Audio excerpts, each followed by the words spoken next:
नमस्कार दोस्तों, मेरा नाम डॉक्टर पूर्णिमा तिवारी है। मैं obstetrician gynaecologist and IVF specialist हूँ।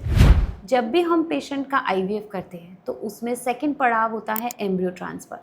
और एम्ब्रियो ट्रांसफ़र से पहले बहुत बार हमें पेशेंट्स की हिस्ट्रोस्कोपी एडवाइस करनी पड़ती है और हमसे जनरली ये सवाल पूछा जाता है कि मैम ये हिस्ट्रोस्कोपी क्या होती है, कैसे की जाती है और क्यों ये इम्पॉर्टेंट है। तो आइए आज हम समझते हैं कि हिस्ट्रोस्कोपी क्या होती है और क्यों ये आईवीएफ के एम्ब्रियो ट्रांसफ़र से पहले इम्पॉर्टेंट है।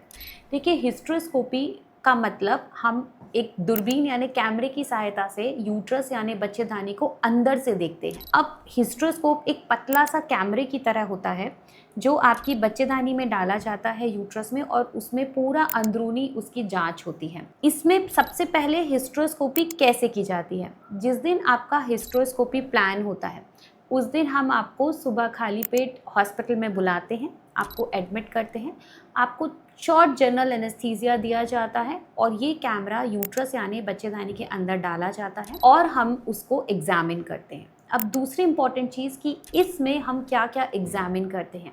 सबसे पहला, जब हम सर्वाइकल कैनाल यानी सर्विक्स में से कैमरा पास करते हैं तो हम ये देख सकते हैं कि उस सर्विक्स में कहीं कोई पॉलिप तो नहीं है, कोई गठान तो नहीं है, कोई और समस्या तो नहीं है जिसकी वजह से हमें एम्ब्रियो ट्रांसफ़र के टाइम एम्ब्रियो पास करने में, एम्ब्रियो ट्रांसफ़र कैनुला पास करने में प्रॉब्लम नहीं आनी चाहिए। दूसरा, इस हिस्ट्रोस्कोपी में हम ये भी देखते हैं कि जो यूट्रस के अंदर की लाइनिंग यानी एंडोमेट्रियम है वो कैसी है, वो हेल्दी है कि नहीं है, वो कहीं पेल तो नहीं है, कहीं अनहेल्दी तो नहीं है, या अंदरूनी उसमें कहीं कोई अडहेशंस तो नहीं है, मतलब चिपकाहट तो नहीं है। अगर हमें ये अंदर की लाइनिंग अनहेल्दी लगती है तो हम इसकी उसी टाइम बायोप्सी करके जांच के लिए भेज सकते हैं।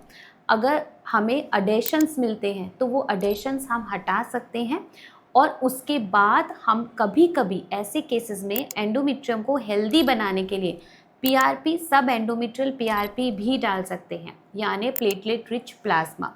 ये प्लेटलेट रिच प्लाज्मा जो अनहेल्दी एंडोमेट्रियम है उसकी ग्रोथ करने में मदद करता है और उसके बाद जब अगले महीने एम्ब्रियो डाला जाता है तो उसके चिपकने के चांसेस बढ़ जाते हैं।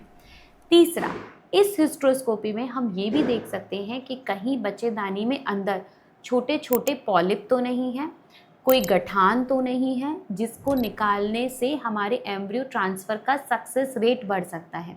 कभी कभी ये समस्याएं सोनोग्राफी में नहीं देखी जा सकती हैं, इसलिए एम्ब्रियो ट्रांसफ़र से पहले हिस्ट्रोस्कोपी जनरली एडवाइजेबल होता है कि कहीं ये समस्याएं तो नहीं हैं और अगर हैं तो हम इन्हें करेक्ट कर सकें। अगली चीज़ जो हम हिस्ट्रोस्कोपी में देखते हैं कि जो दोनों तरफ के ऑस्टिया हैं, मतलब जहाँ से फैलोपियन ट्यूब यूट्रस में जुड़ती है, उन छेद को हम ऑस्टिया बोलते हैं। तो दोनों ऑस्टिया विजिबल हैं कि नहीं है, अगर नहीं है तो कहीं अडेशन से बंद तो नहीं है, उनकी कंडीशन भी हिस्ट्रोस्कोपी में देखी जा सकती है। हिस्ट्रोस्कोपी का एक डायरेक्ट फ़ायदा यही होता है कि हम उसमें डायरेक्ट विजुअलाइजेशन कर रहे हैं कि जहाँ हम एम्ब्रियो डालने वाले हैं क्या वो जगह वाकई रिसेप्टिव है कि नहीं है, क्या वो जगह वाकई ठीक है कि नहीं है। अगर कोई भी परेशानी होती है तो उसको तुरंत ठीक किया जा सकता है। अब हिस्ट्रोस्कोपी करने के बाद पोस्ट ऑप में आपको क्या ध्यान रखना होता है? जब हिस्ट्रोस्कोपी हो जाती है उसके बाद 3 से 4 घंटे के बाद आपकी छुट्टी कर दी जाती है, आपको डिस्चार्ज कर दिया जाता है और आपके डॉक्टर कुछ दिन के लिए आपको हार्मोन की मेडिसिन दे सकते हैं। उसके बाद जब आपको पीरियड्स आते हैं तो फिर आपको आपके डॉक्टर एम्ब्रियो ट्रांसफ़र के लिए प्रिपेयर करते हैं। तो जब भी हम आईवीएफ सजेस्ट करते हैं सबसे पहला पड़ाव होता है एग पिकअप, सेकेंड मंथ में हम हिस्ट्रोस्कोपी करते हैं और थर्ड मंथ में हम एम्ब्रियो ट्रांसफ़र प्लान करते हैं। तो मेरे बहुत सारे पेशेंट्स का मुझसे यही सवाल था कि मैम हिस्ट्रोस्कोपी कैसे की जाती है, ये क्यों इम्पॉर्टेंट होती है और हमें इसके बाद क्या ध्यान रखना होता है। कुछ ध्यान रखने योग्य बातें ये हैं कि आप कुछ 1 या 2 हफ्ते तक संबंध ना बनाएं।